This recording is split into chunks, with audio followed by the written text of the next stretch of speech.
podcast. Today's interview is with Zack Johnson of Sattler College.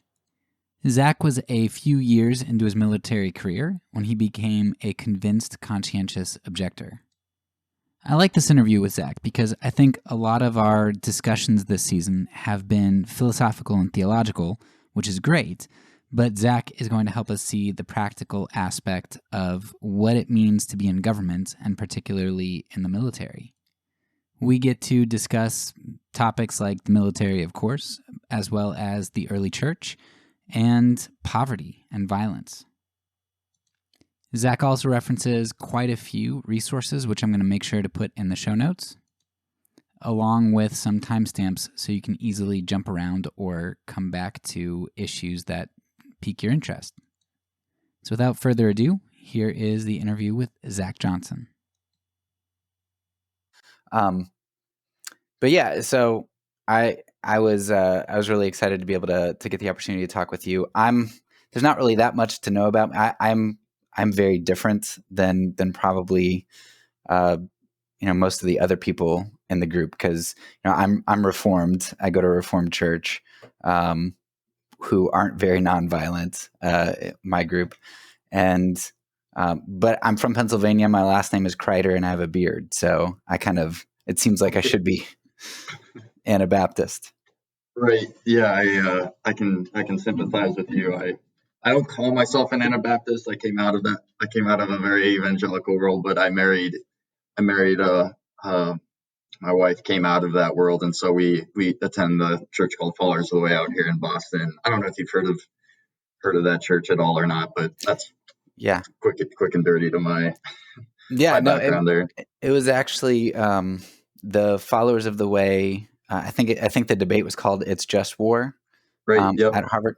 That was the video that that kind of started me on this, because I saw your video on, I think, Anabaptist Perspectives. You did an interview with them. Yep. So I watched that to cheat a little bit, and get some background knowledge on you. And it sounds like your story is very similar. For as horrible as the 2016 election was in terms of what it showed me about my group, it also, I wouldn't be where I am today if that didn't kind of open my eyes to reality. And I've met a lot of other people, and it seems like you're one of those people who also was influenced by what you saw at that time. So that set the stage, that primed me. And so when a friend sent me that debate video, I was like, it's so stupid, nonviolence. Like it's just impractical. I'll go watch this one video because my friend sent it, and then I can just rebut everything and then just be on my way and have dealt with that issue. And the video just blew me away. And particularly when he brought up, the Nicene Creed, and I was like, wait, this stuff is in church history. And I went Reformed in part because my group was not steeped in church history. Like we were very, very modern. We didn't have any roots in church history. And I thought as a Reformed guy, I did. But I realized that basically our church history was Augustine, then Calvin, Luther, and so on. So that, yeah. Sorry, this is an interview about you, not me. No. It's good to know who I'm talking to. So I'm excited, and I'm excited that debate made an influence. I know I wasn't actually around when that was made, so that was before my day, but it also had a big influence on me. But I came to that later after, I bumped into Finney here in Boston, and then, he sort of just led the discipleship with me a little bit there. So. Yeah. So because there's such a good interview with you on Anabaptist Perspectives, which I'll link, what I'd really like to do is, I want to let you kind of give a brief introduction to your story, but then I have a bunch of questions as to that might dig into a little bit more of the practical nature of what this looks like in the real world. So I'd like to, if you would just kind of do a brief introduction to your story, and then we'll dig in. Yeah, great. I'll try to make it as it's hard to condense a story in a quick amount of time, but I'll try. Well, yeah, it My, doesn't. I mean, like the Anabaptist perspective is like 40 minutes. So if you can do 20 is good. yeah, I'll do that there then. My name is Zack Johnson. I'm currently the dean of students at Sattler College. It's a college startup in Boston, but the road to get here has been really interesting. So I was born and raised as a missionary kid in Quito, Ecuador. My parents were originally from Minnesota and went down with an organization called HEJB, that's Heralding Christ Jesus Blessings, to sort of pioneer Christian radio in Latin America. So that was the environment I grew up in.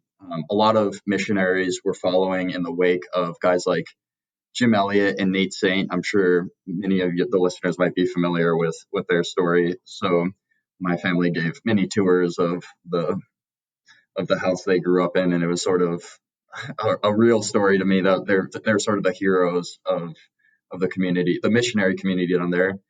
And I won't get into like my entire 18 years down there, but I was there 0 to 18, and I think in my when I share my faith of Christ, I started taking my faith seriously probably when I was a junior in high school.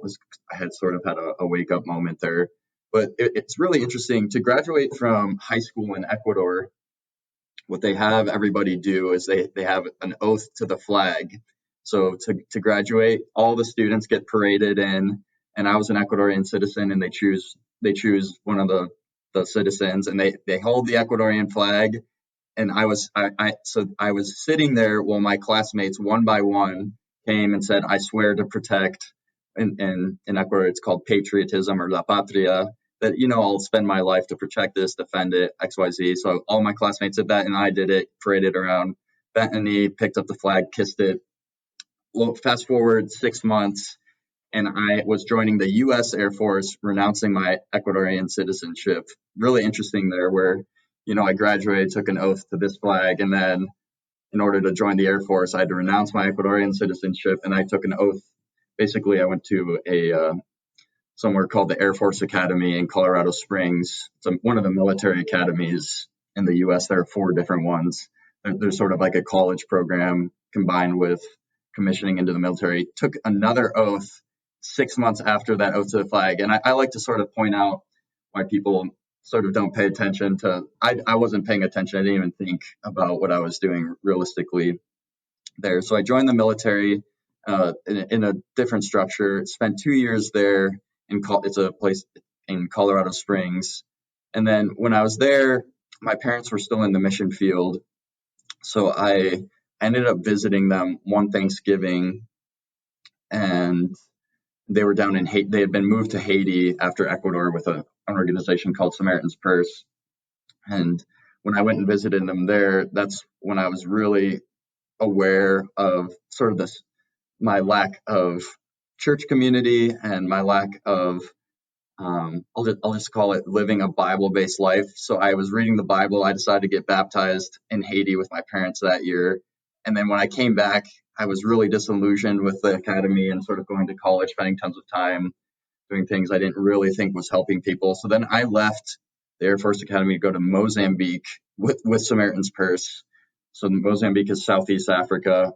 And so my passions are really development and the international world. But in Mozambique, it was really interesting because, I was there with a Christian organization, church, but I was churchless. So they sent me to the north part of the country, and I guess you could describe it. I was trying to do good, but I really didn't know what I believed about God or necessarily the Bible. And it was there that I actually seriously encountered somebody who challenged me as a follower of Jesus being in the military, because my plan was to go back to the academy.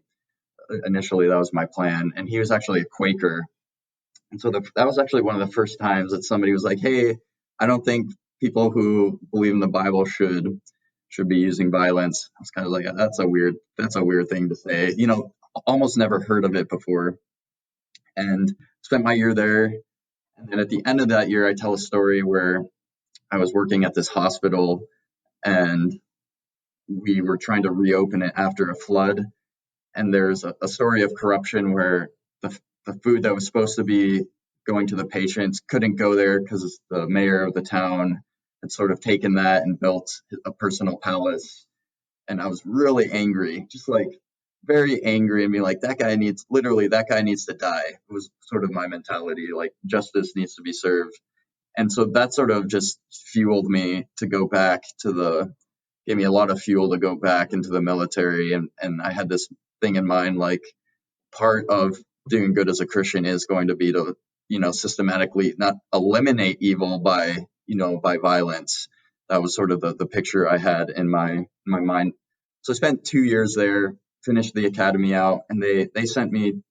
I did really well at the academy. Fortunately, I was very focused student. I got a scholarship from Harvard to come and train at a school called the Harvard Kennedy School of Government.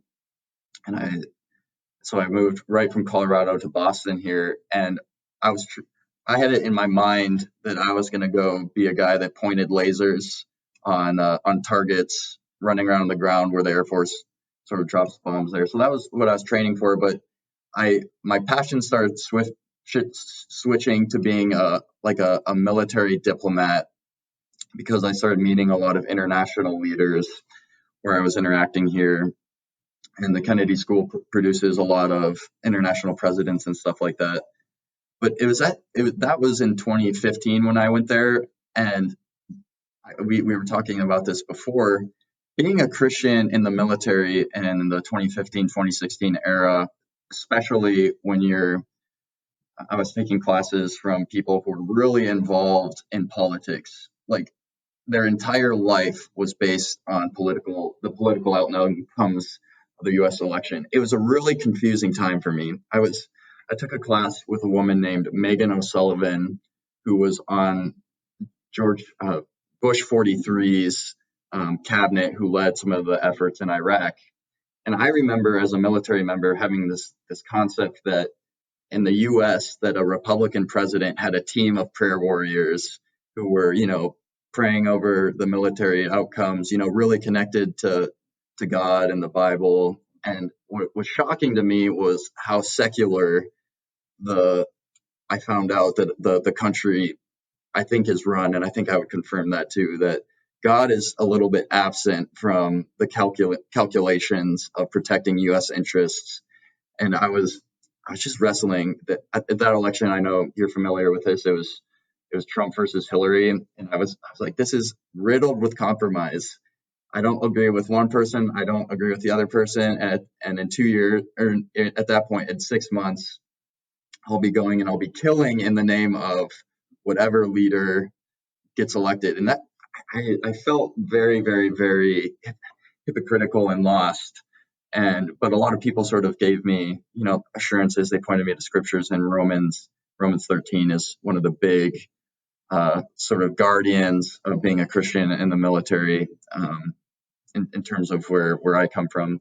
But that's when I met a man named Finney Caravilla out here. I was actually just kind of crying my plights out to a chaplain through InterVarsity. That's a college ministry that kind of looks after Christians going to different academic institutions. He's like, you got to go meet this guy named Finney. He teaches a Greek class on Saturdays and then also leads an apologetics group. So that's when I met Finney, and I met him, was thoroughly impressed with his level of biblical knowledge, probably superseded any non-pastoral minister in biblical knowledge I'd ever met. And so I was like, I gotta go figure out what this guy is about. So I ended up visiting their church. And the first time I visited their church, somebody handed me a book named King Jesus Claims His Church. I highly recommend it, just as a sort of a snapshot into the church I attend out here and how it was founded. There's a chapter in there called Peacemaking and Non-Resistance. And it was the first time there's this really interesting question that I didn't even think about before, but I should have. Can a Christian kill another Christian? Is one of the questions I started to think about. Like, all right, in the system I'm a part of, I can't even control if I'm going to go kill another Christian, let alone at that point, there's a war on terror and ISIS. So a lot of people don't really think about that question, like Christians killing Christians. When has that ever happened before?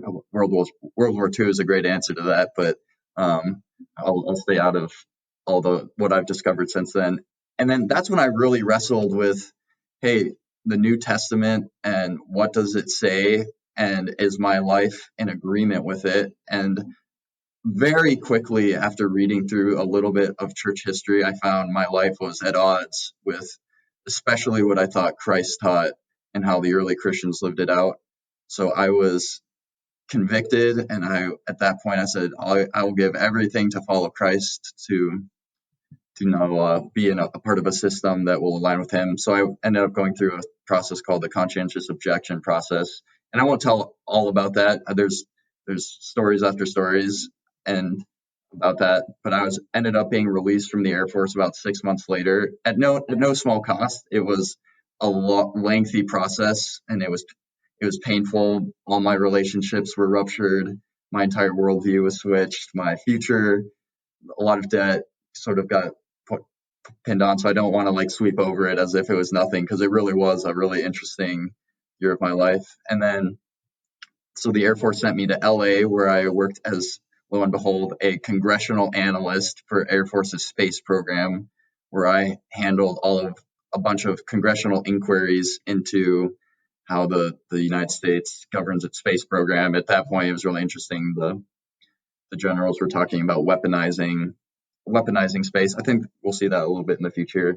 But then they let me go. I came and was on the team to start a college called Sattler College, where I work now, that's really passionate about, training people up in we call it the historic Christian faith, being, the faith that was once delivered, so that we can sort of sweep into various areas. And my passion here is peacemaking. That's sort of what I've been reading about a lot, is how can we take peacemaking to the next level that is on a Christ-centered model. Don't have all the answers, but I have a lot of thoughts. I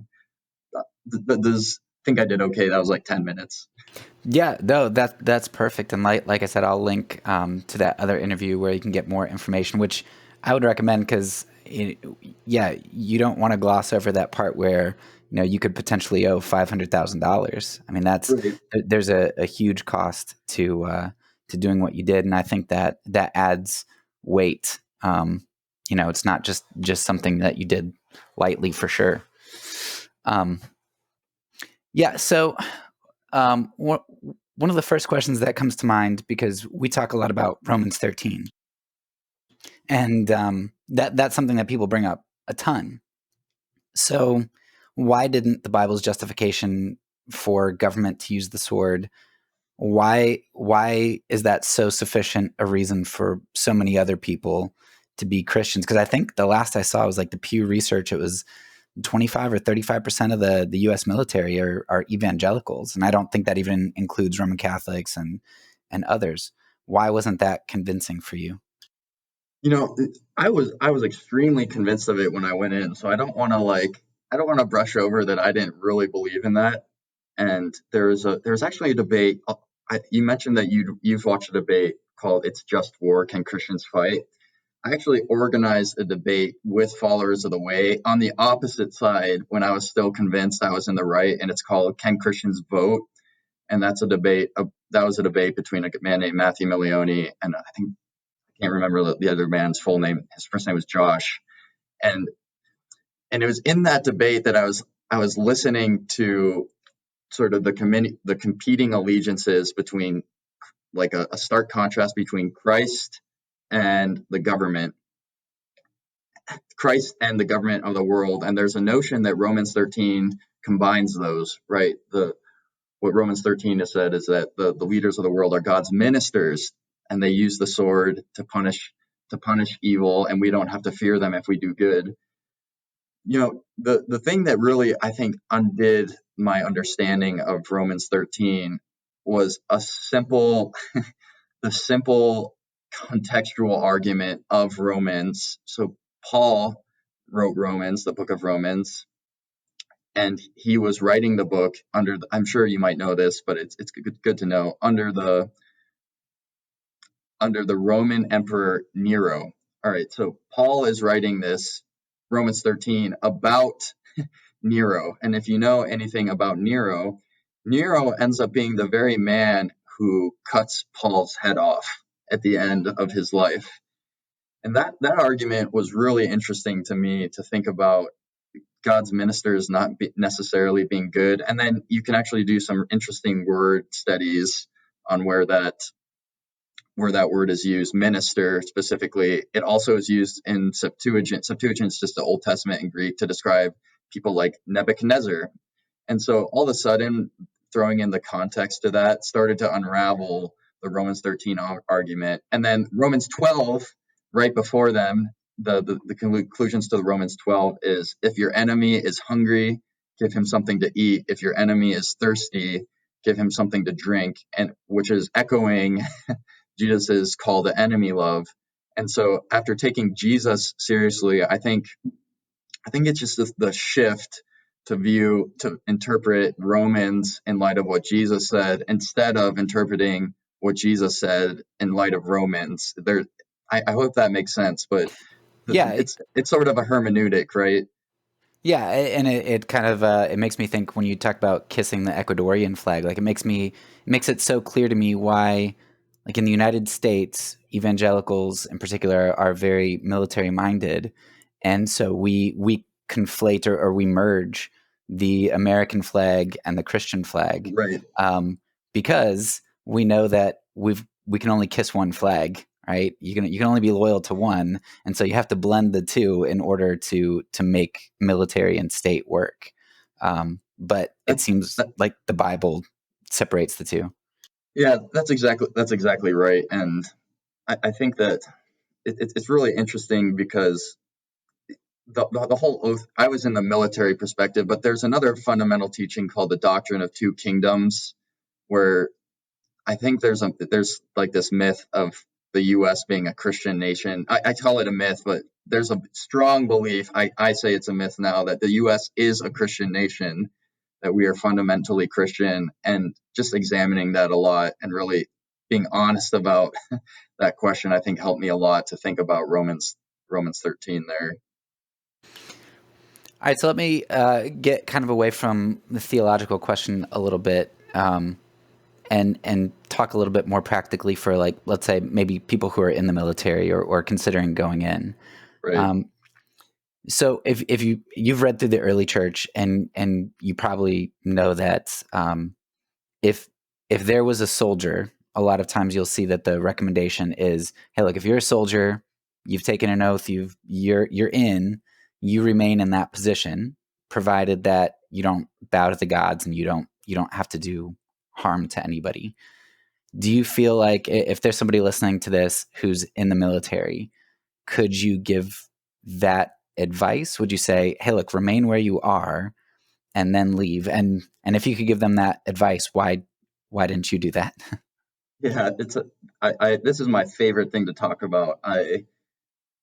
I've been working nonstop since I left, trying to get other people to leave who call themselves Christians, so that will frame where I'm gonna take this discussion. I do know the early Christians pretty well on this. There's a great book called Caesar and the Lamb. I highly recommend working your way through it, because it specifically goes about the first 300 years of the writing, specifically about the question of soldiers and oath taking. And I always point people to the story of a guy named Maximilian. He's the first documented conscientious objector, and he was 21 and he was getting recruited into the Roman legions. And he says, "I can't serve. I'm a Christian. I can't serve. I'm a Christian." And there's an amazing story about him going, and they're trying to convince him, right? Like, just serve. Like, stop saying this. Stop saying this. You're a Christian. You don't have to lose your life. Because at that point, if you rejected, it's called the Roman sacramentum, was the oath to the Roman government. If you rejected it, the consequences were having your head cut off. So it wasn't as grave as it is today. But there's a story of him. He rejects it. He was the first documented conscientious objector, gets his head cut off basically in front of his dad. And his dad, they hadn't really thought about it either. And his dad goes and studies, ends up studying the scriptures, and he says he counts it a joy that his son had his head cut off so that he could discover the truths of Christianity. So that's the first. And when I talk to people in the military, I share my story that when I applied as a conscientious objector, I said I can't use violence and I can't take oaths, were my two, because of Matthew chapter 5, if in the Sermon on the Mount. And I point people to Jesus' words there. And the military is so interesting to me because they said to me, we'll find somewhere for you to be in a nonviolent capacity where you're not using violence. That's fine. They were actually exploring roles for me. But the straw that broke the camel's back was that in the officer corps and in the enlisted corps as well, there's sort of these two different levels in the military. You have to take the oath every time on a consistent level, every time you promote. And so my promotion was actually coming up in the Air Force, and I did something where I refused to promote because I refused the oath. And so I was sort of frozen in a point of time because I wouldn't take the oath. So I was actually stripped of the promotion and the pay. And I point people to the oath of office as being the most significant thing. My most significant indication that you can't stay in the military under the oath you've taken when you pledge your allegiance to Christ.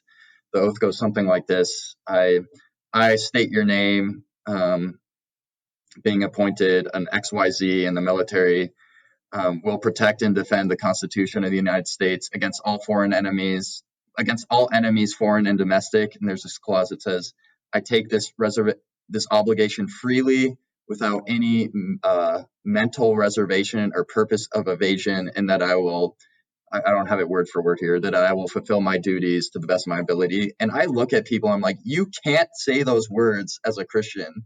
And if you do, your word it doesn't mean anything to you. That's where I try to get people to start thinking about, if they're convinced about the nonviolence piece. That's a whole nother piece in itself. But they kind of work together, right? That Jesus prohibits oath before he tells people about enemy love. And that's where my advice to guys in the military, there's a guy leaving the Air Force right now. He's about 95% of his way through.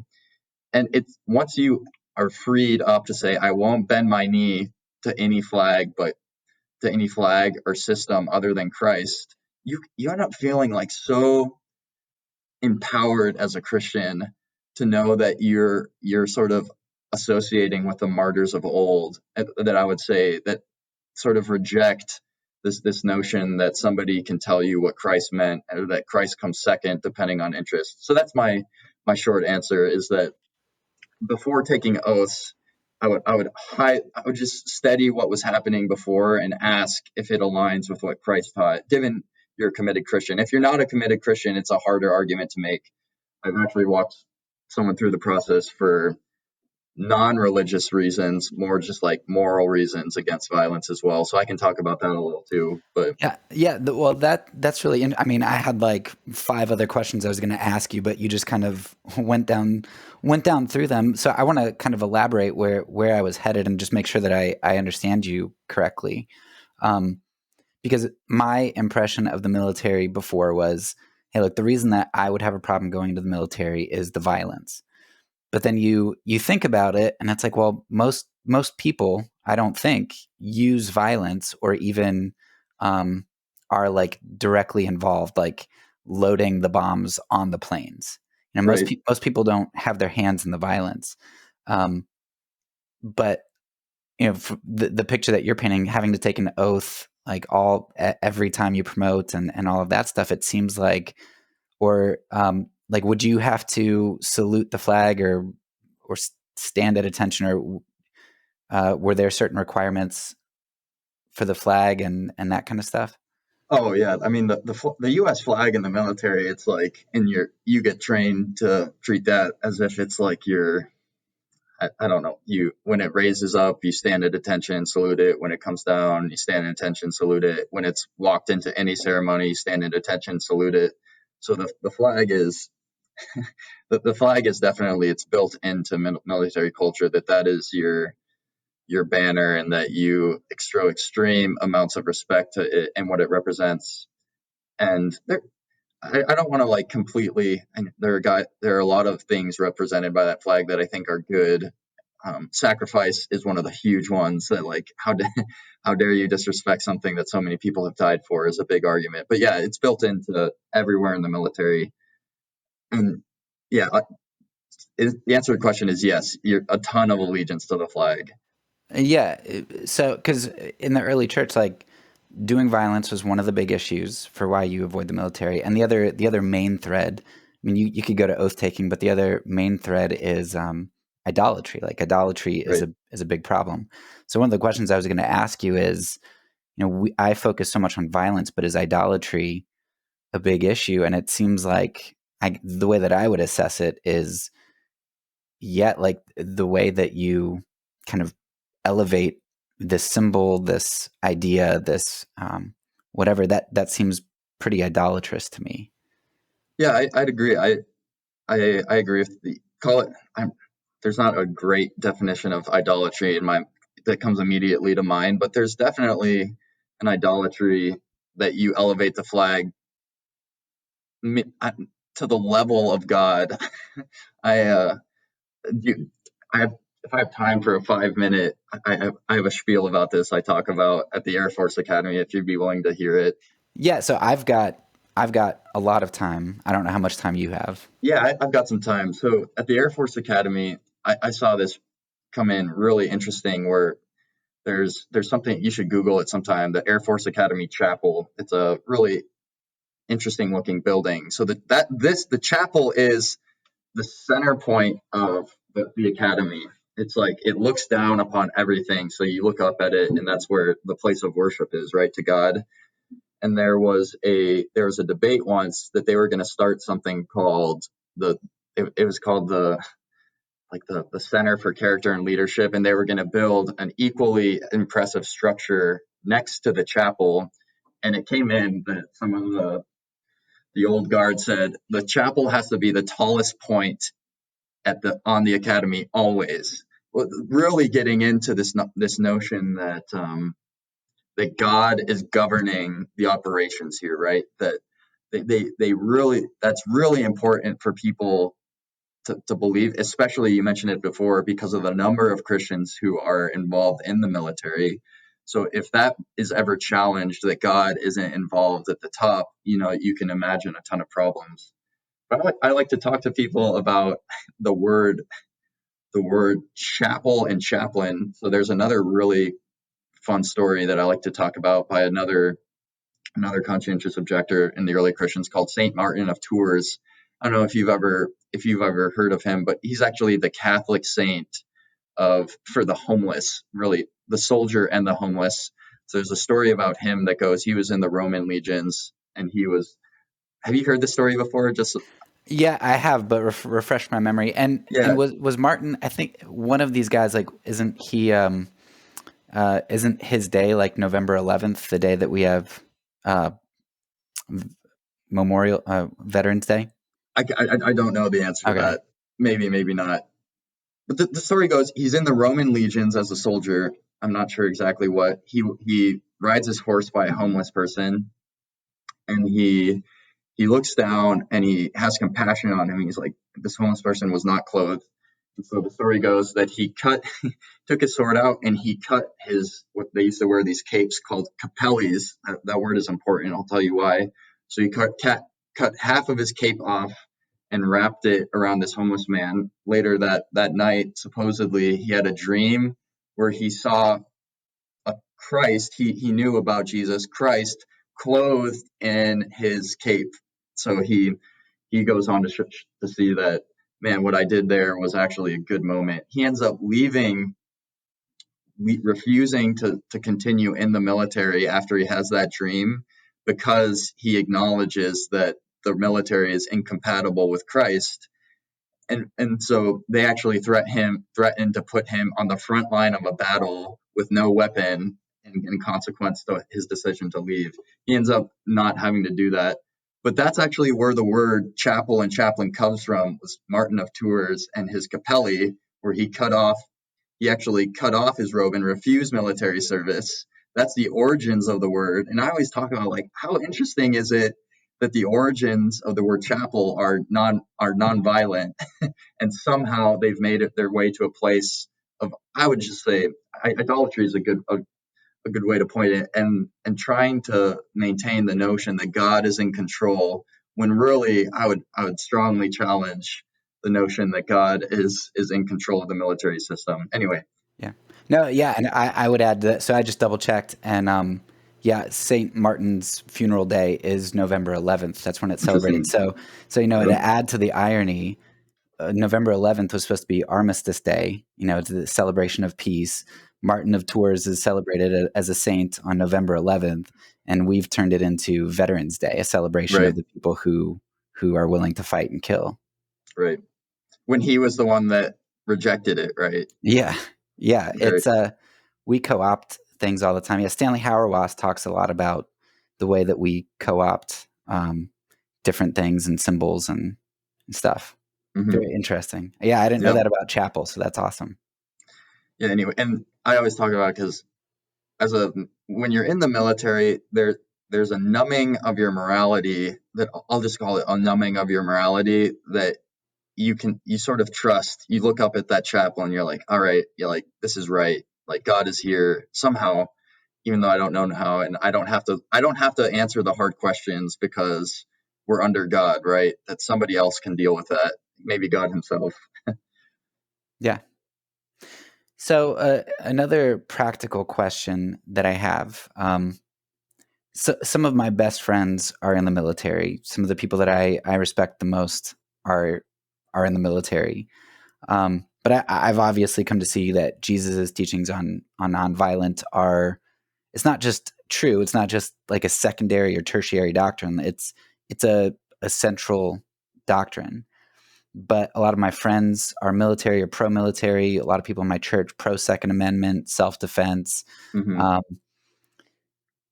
But I struggle because if people in my church were living in adultery or in open lust, that would be something that they would be confronted about.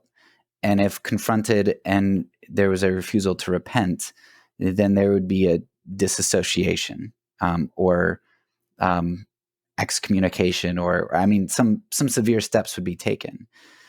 So I really, really struggle because coming out of violent culture and being very pro Second Amendment, like I hope somebody breaks into my house because, we'll teach them.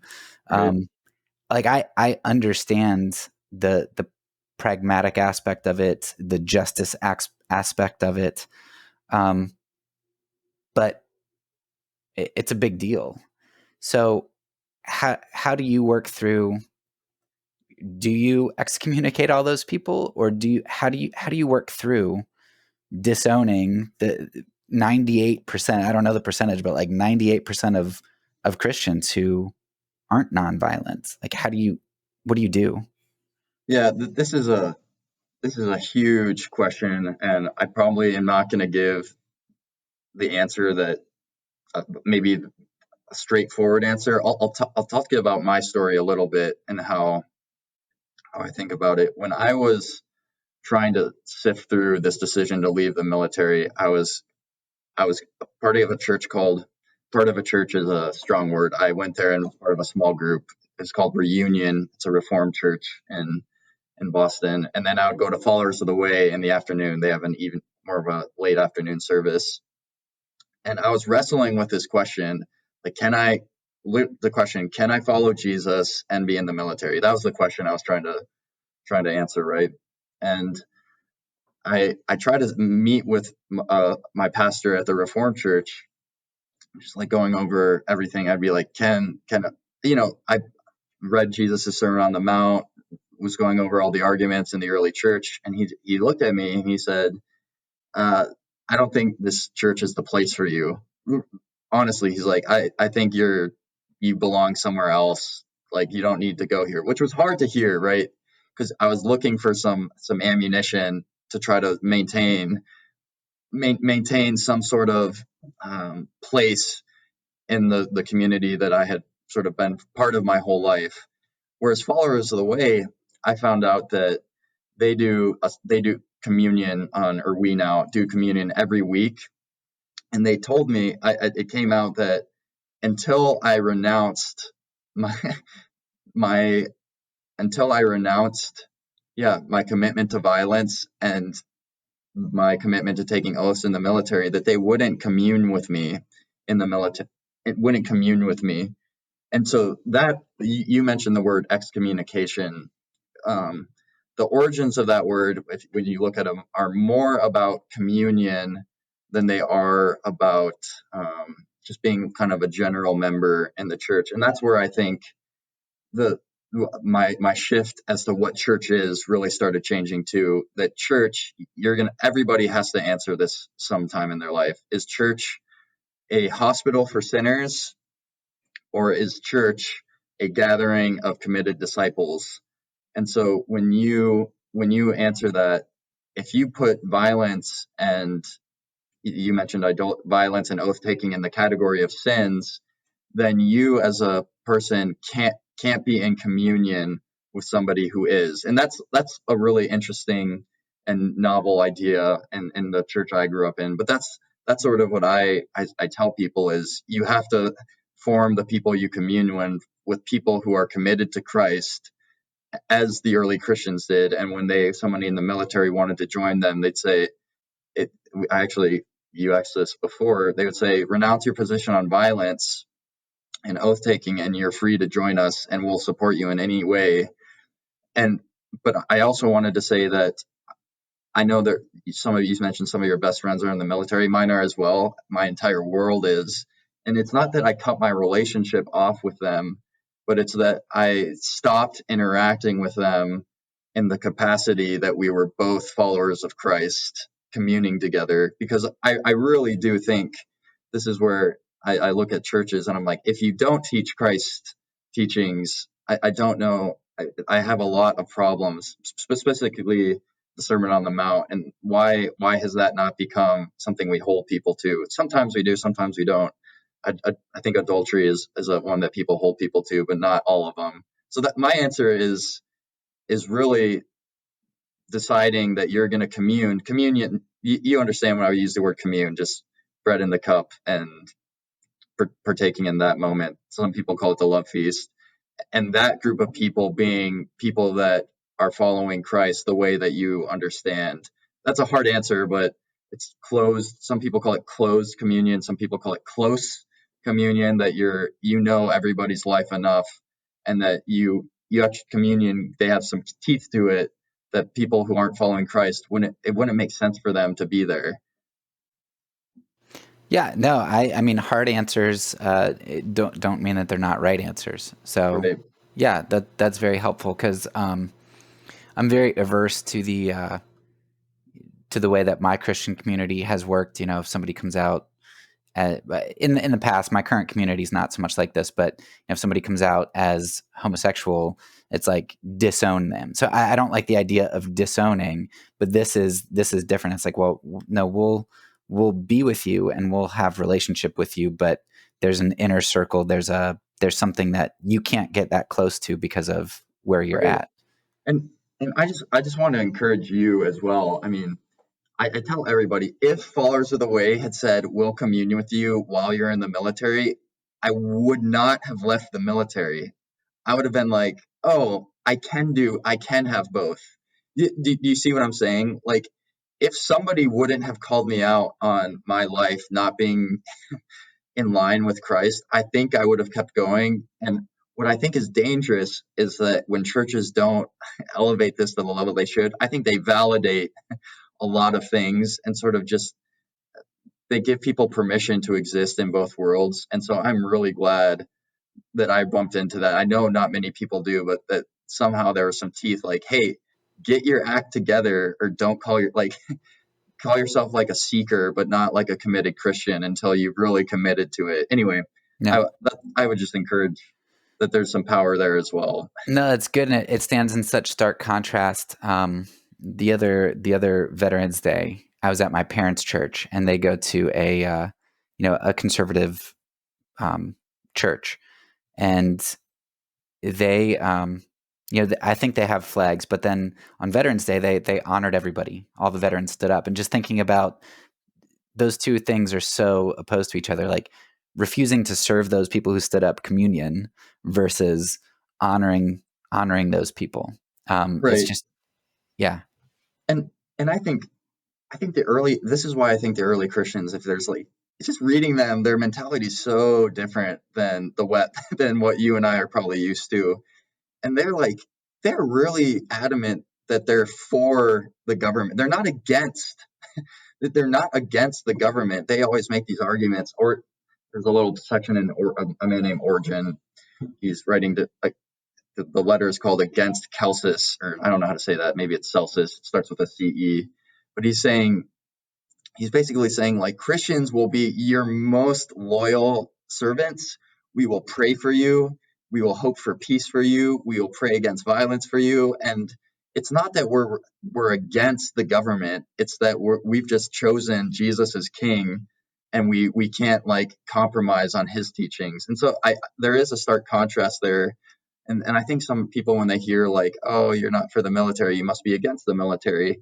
And that's sort of a hard set of assumptions to work through, right? That I want everybody to leave the military and follow Christ. I'll just say that right now. I want everybody in the military to leave it, but I will pray for you while you're in there, and I'll pray for you to come to Christ, and I'll pray for you not to have to use violence and these things. Does that kind of make sense as well?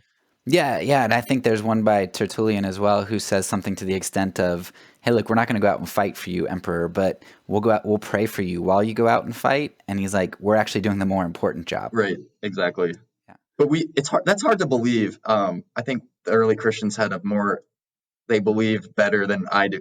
I'm working on it in the power of prayer versus the power of what I can do with my hands here in my lifetime. For sure. So I've got one more set of questions if you still have time. Yeah. Okay, awesome. I enjoy this. I could do this forever. So you just let me know when you need to go. One of the things that was interesting about your story was you talked about how you went at one point. I think you took a break from the Air Force Academy, and you went out and you were divvying aid through the government. So I just finished a season on government, and it's hard for me to conclude that with me not doing violence, that I can participate in the government either through voting or through direct participation.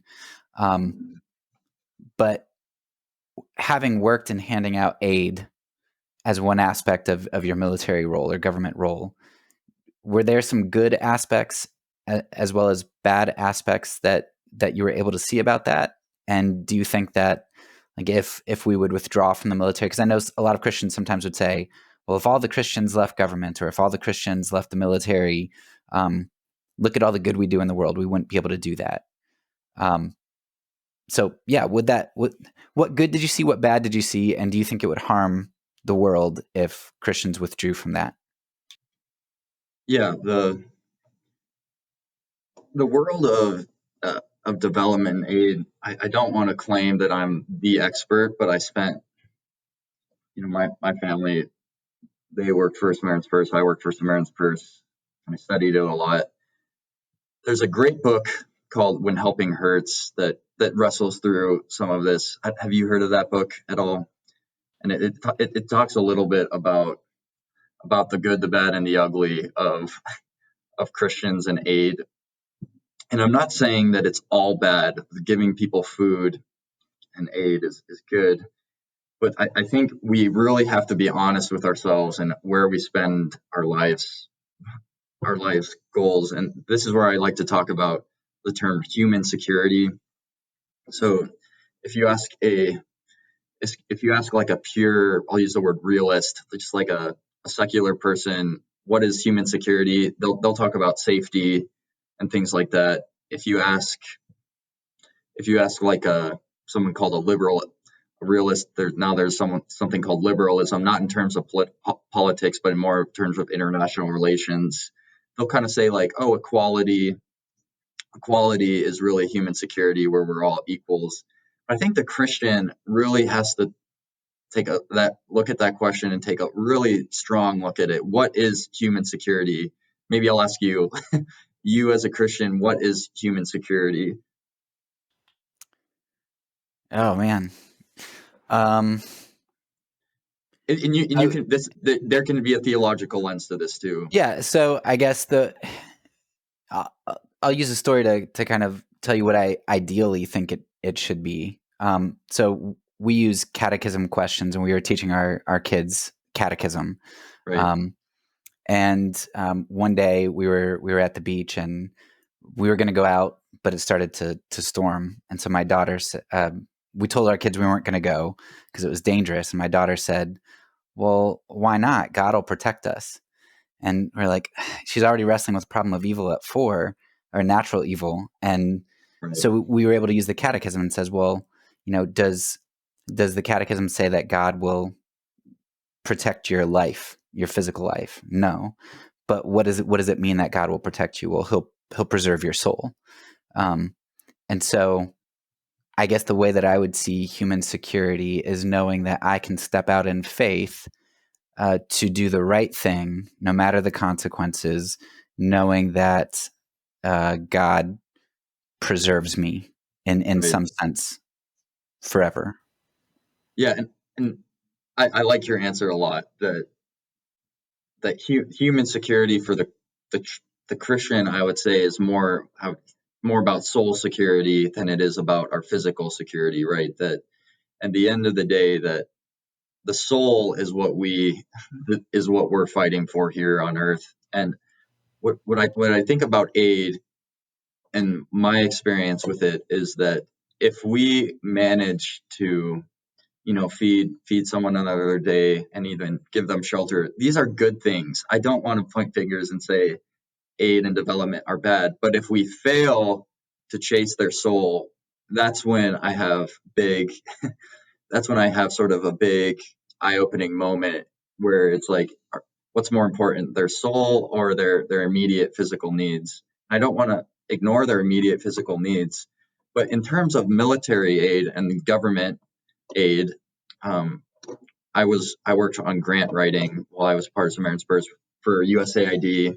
USAID is the United States Agency for International Development. So if you ever get into the NGO world, you'll come across writing grants to get money to give to people. It's not getting at true human security if it's purely physical aid. And I think that the notion that just being able to give people food and help them in this life, I'm even going to go as strong as to say that even if you believe in, we have a worthy opponent here on earth called Satan, that's actually good for him, that he thrives when people think that the only security that matters is the physical security.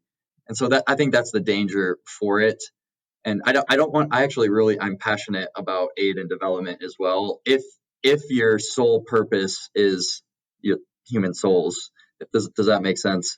There's a debate between being a purist and a holist, and what we elevate more. And I would say over the course of time, I elevate more models that can disciple people into following Christ, as opposed to just doing good for them in terms of physical needs. Right. Yeah. So I mean, it's the James aspect where you do want to help them, but there's a holistic approach to that, where if you're only helping one aspect of a person, if you're not being a dualist, then if you're being a monist, then that's a problem. Right. And I would even say, even in James and in Matthew, that I don't know where I fall in this, that the arguments is that the brothers in need are already within your church. Like the people who, especially the sheep and the goats, people say, anyone who does the least of these, my brethren, that there might be an indication that Jesus is talking about the church. Like the church is definitely, if there are people needy among our own, that intimate group among us, then there's a huge problem that we need to figure that out. And then that ripples out into the world, like you indicated in James there. Yeah, and it seems like so when Helping Hurts is very big on, you help people within your community, because that's where you have relationships, and that's where you're going to be able to work with body and soul, Right. and recognize real needs.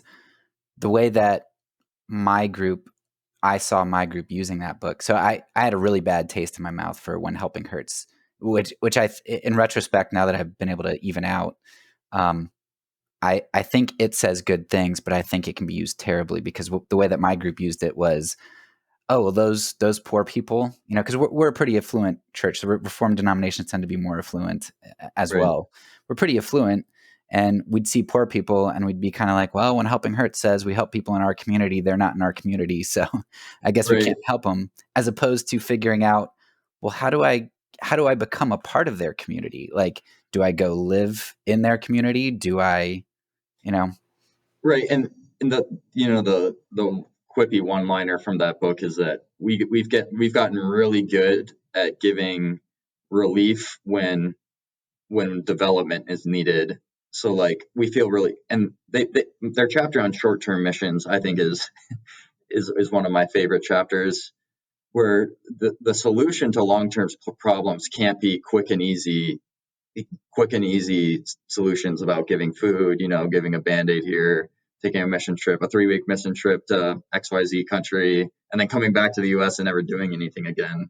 That it's rooted, you said, being part of their community. The change is rooted in permanence, and that if we're going to go do aid, I hope we don't do it in short-term stints, that we're really sold out for it and we're in it for the long haul. That's why I like that book. Yeah, that's why incarnation for me has become a word that I reflect on a lot, because, to become part of somebody's community, you need to incarnate, and that's the hard work of that long-term stuff. So I also want to ask you, my experience. So prior to the 2016 election, I was working on our church's diaconate, read When Helping Hurts, and started dealing with the Matthew 5 issues of giving to the beggar, or the Sermon on the Mount, giving to the beggar, and some of those hard things. And I realized, wow, we're not doing this in regard to poverty. And so that primed me then for the 2016 election and all of that stuff. It was interesting because I was listening to a different podcast, and somebody else who had gone to live in slums in Asia somewhere, he was saying that he wasn't a pacifist going in, and most of the people that he knew weren't. But he said it's amazing how many people come out of working with the poor as being nonviolent. And he said that a part of that he thinks is because when you see poverty, you recognize, like you did, where you see, oh, that guy is funneling aid, or you see, oh, these people are poor because my country was here earlier and we exploited these people, or we might be exploiting them now in sweatshops. Like, the poor are oppressed by violence, and by violence of our own country and violence of the rich. Did your work with the poor or with aid, did that have any influence on, other than obviously talking to the Quaker nonviolent guy, but did your work with aid and poverty have any impact on your move to nonviolence? The answer to this is no, and I'll tell you why. Because a lot of my friends believe this too. It's interesting that they wear two different hats. They wear one hat in the military, and they take that off, and then when they go do their other ministerial work, or whatever you want to call it, service work, that now they wear the Christian hat. And in that capacity, they wouldn't use violence. They wouldn't be a violent person. They're sort of loving everybody. And that's the answer. Like, when I was over working with the poor, I wasn't going to use violence. I wasn't armed, and so I'm not even thinking about violence in that capacity. And so there's a kind of like I can operate in one capacity here and another capacity here. And that's why it didn't really get me thinking about violence, because I thought that I could just like live two different lives there and not have everything lumped together. On what you're saying with working in slums on poverty, there's I'll just throw out another a book called The Locus Effect, a guy named Gary Haugen. He's the CEO or the founder of International Justice Mission. He has a really interesting thesis that how much that the world is paying a lot of attention to poverty, but not that I agree with his conclusion, but he says that poverty will never go away until violence goes away, and that violence is actually he calls it the locus effect, the hidden driver to a lot of poverty. And his solution is sort of functioning justice systems that rid the world of violence. It's an interesting book, though, to think about how violence is tied to poverty, because I really do think it is. Yeah, that would be great. And you've referenced a lot of things, and if you want to send me links to anything you've mentioned, Right. as well as anything else that comes to mind afterwards, I will make sure to put those in the notes. Great. Yeah, I'll have to. I can't even remember what I've mentioned. I'll have to think about it here. Yeah, well, I can go through and catch the things that you mentioned, but if there's anything else you think of, definitely throw it this way. Yeah, I appreciate it.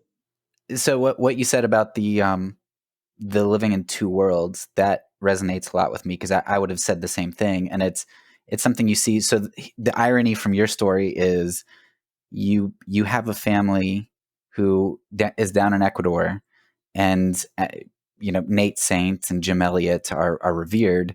And correct me if I'm wrong, but they had a gun with them when they were attacked, right? They did. So they, as far as we know, they essentially chose to lay down their lives instead of shoot. They brought a gun with them, but they chose nonviolence they knew that if they were to use that gun, they would have no hope in their whole mission. Yeah. So the irony to me is, like, you're down there and you've got all these people who revere these people who laid their lives down in nonviolence because they recognize the importance of that religiously, spiritually. And then we send so many of our people and we encourage and we lift up the state, which is a violent institution. There's just, we bifurcate that where we, I'm just rambling, but I mean, it's one of those things that it made sense to me before, but now just splitting it up and saying, well, if you're in a missionary context, as if my whole life is in a missionary context and displaying Christ. Right. And that's the other, we could talk all day on this. The other dangerous part of the affiliation to the Romans 13 understanding is I think people really do think they have top cover under working for a government. And this is where I would call people to just a life of pure integrity with no compromise in anything you do as a Christian. I think that's kind of where Christ is trying to push us. Like, let your yes be yes and your no be no. He's saying you can never be deceitful. And when I look at the military system, I was working on a small project where we were trying to evaluate our allies' air forces and it was really interesting where the program was trying to say, how do we keep people at the level that we want them at? So really interesting that our allies, the program is trying to say, how do we, get our allies right up to the point where they're where we want them, but not too far up? And how do we prevent people who are enemies from being down there? What I ended up seeing is that we lie. There's a bunch of deception involved in the intelligence world. And I think we know that. That's not a surprise to you, right? And then I started thinking to myself, like, why is it that people are okay with lying in this capacity, but as soon as you're in your private world, then you're not expected to lie because you're not protecting the state's interests and those kinds of things. And it's that kind of thinking I think Christ is just trying to cut down. He's like, no, there's like, I'm the king. You don't get to sort of live in these two worlds. And I agree with all your sentiments that we bifurcate, but we shouldn't. I think that's my plea is just for people to live a solid, stable, Christ-following lives, regardless of what their positions are. Yeah, and that's what, like with the 2016 election, what it revealed to me was, John Howard Yoder kind of fleshed it out for me, which was consequentialism, right? So the ends justify the means. If we think that government is the arm of power in the world, then we can sacrifice morality to it, because really we're sacrificing a lesser morality for some greater good. And then I began to just see it everywhere, like you said, with lying, with violence. Yeah, and just I'll just give a shout out.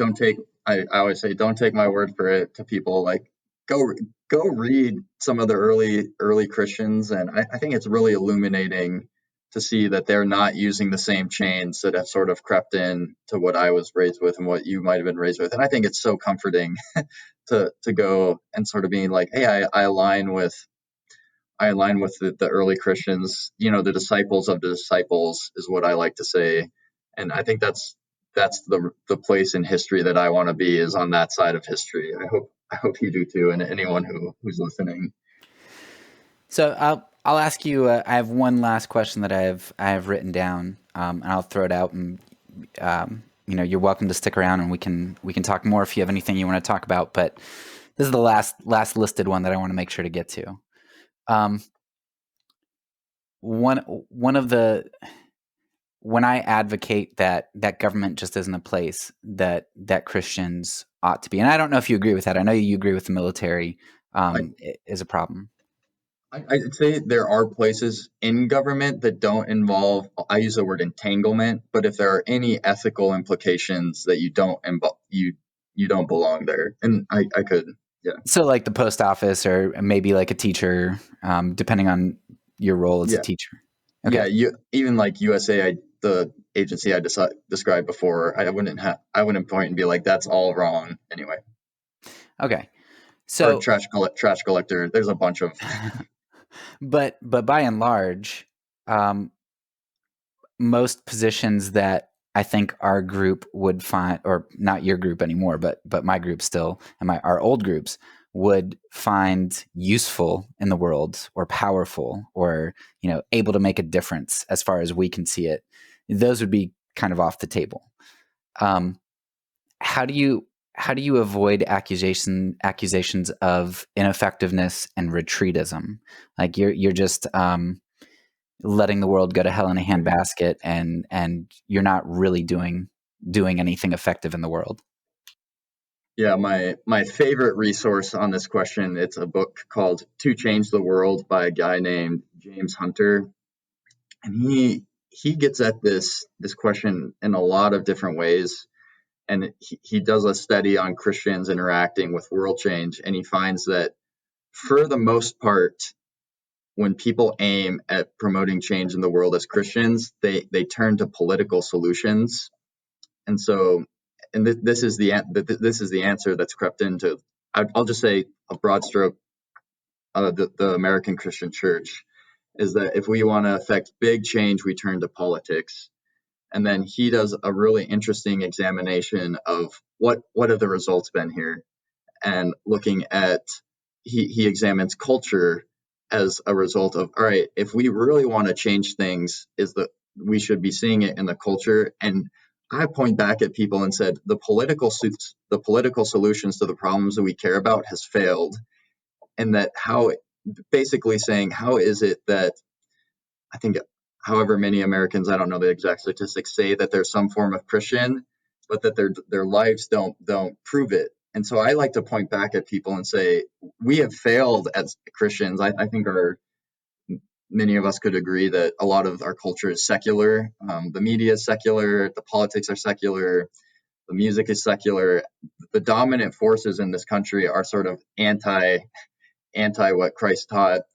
And I try to say, hey, if you really want to change things, you got to pull out and put your eggs in the church basket, where if you want to change culture, you got to do it through a way that is different than what's not been working.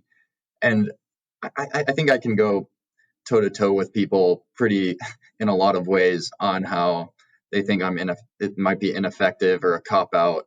But I think there's equally as relevant results that the church has had over time. The church being the pure church, not necessarily the church and state model. But that book itself really changed my thinking on this, that really to change the culture, politics hasn't worked. And we've actually, as Christians, we've failed if you look at the trend of culture versus our answers to it, and that we're failing as Christians to sort of try to have the outcomes that we're aiming for. I hope that answer makes sense. And so Yeah. And it's more of a like, I don't have the perfect solution, but I know what you're trying isn't working is sort of my answer to that question. So we should be trying something else. And I think what we saw in 2016, what I saw in 2016 was people realized that what we were doing wasn't working. And so people like us were like, oh yeah, that's because it's not the right thing. We're not doing the Christian thing. But so many in my group went the other way and said, yeah, that means we have to do it harder and work harder. And I think I don't want to decry. I think there can be some good political outcomes that I like to talk about.